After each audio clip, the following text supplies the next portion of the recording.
Hi, this is Mr. Grove, and welcome to my first webcast.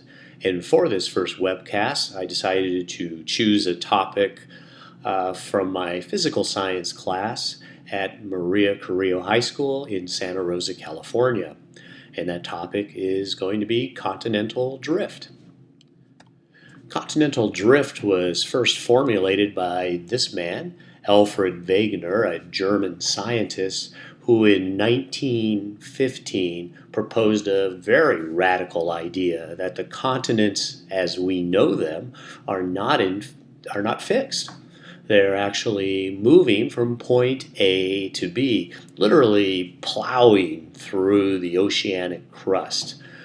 And you might say, wow, that is radical, that the continents are on the move. So where do you think he could come up with such a strange idea?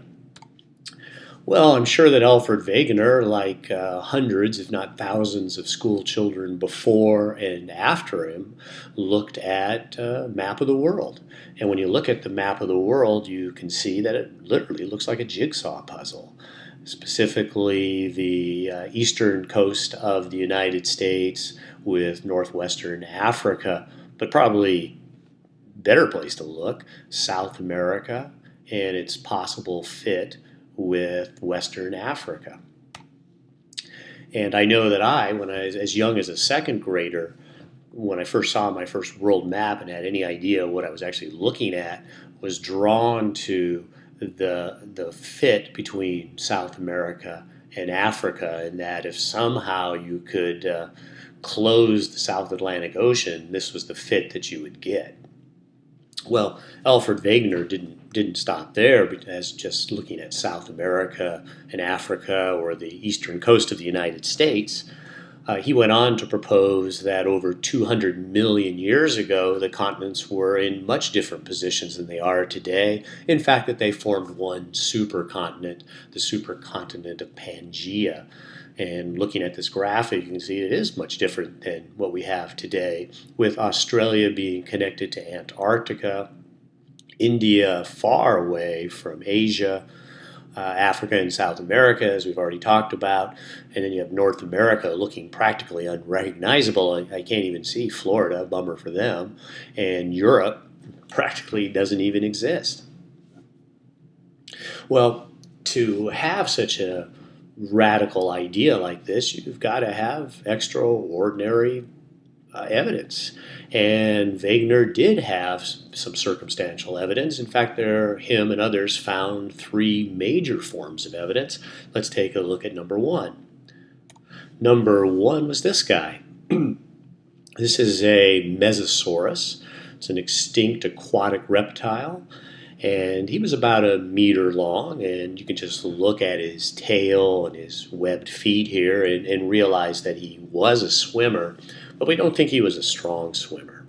And where you find these guys today is you find their fossil remains. And you find fossils in South Africa, and you find fossil remains in South America. And you say, wait a minute, you said he wasn't a strong swimmer.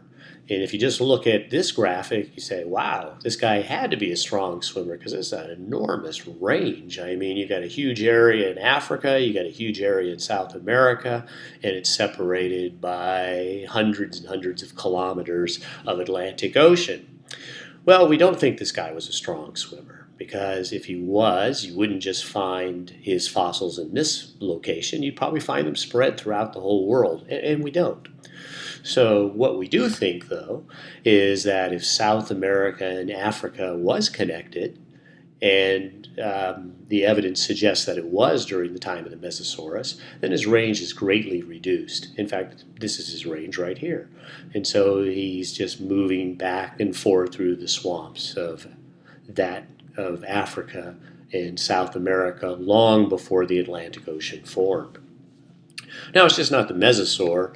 There's other fossils that they looked at as well, other land-dwelling creatures, and even plants that at one time, or at least their fossil remains, are found in 4 different continents: Australia, Antarctica, India, Africa, actually 5 different continents, South America. And that would be tough to do today with the continents in their present position, but not so difficult if they were all together as shown in this particular graphic.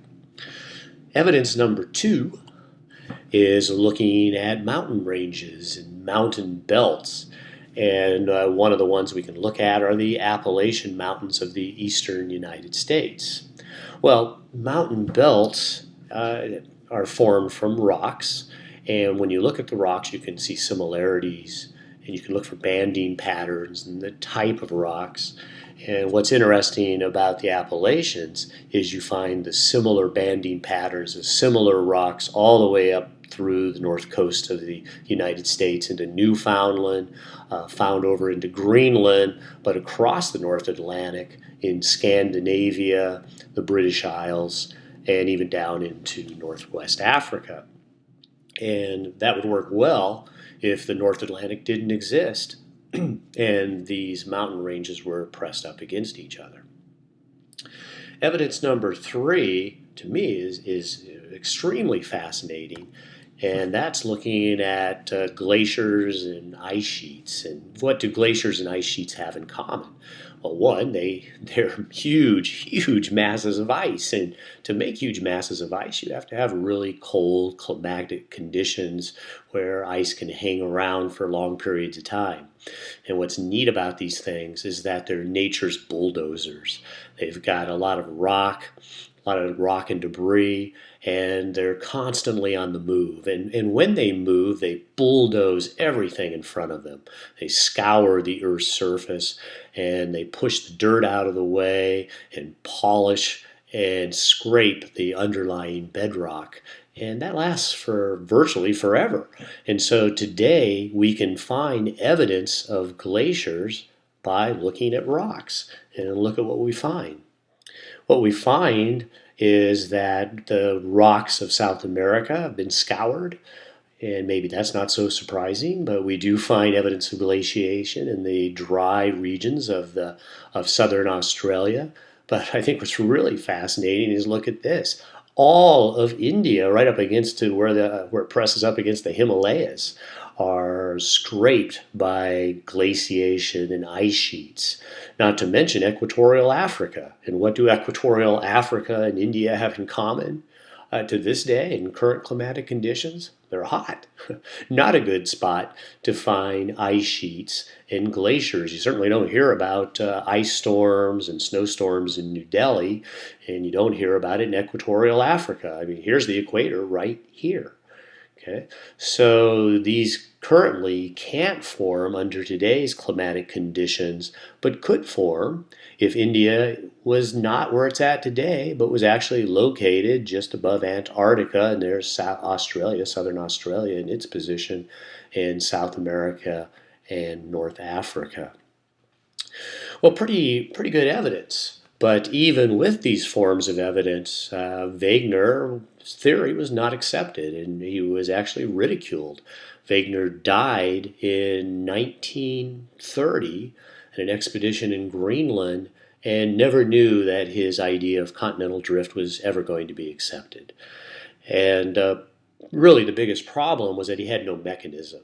How could continents be plowing through the oceanic crust? He did come up with an idea that the moon's gravitational pull was dragging these continents around, but the current physicists said no, they could point out and they could explain why this wasn't possible.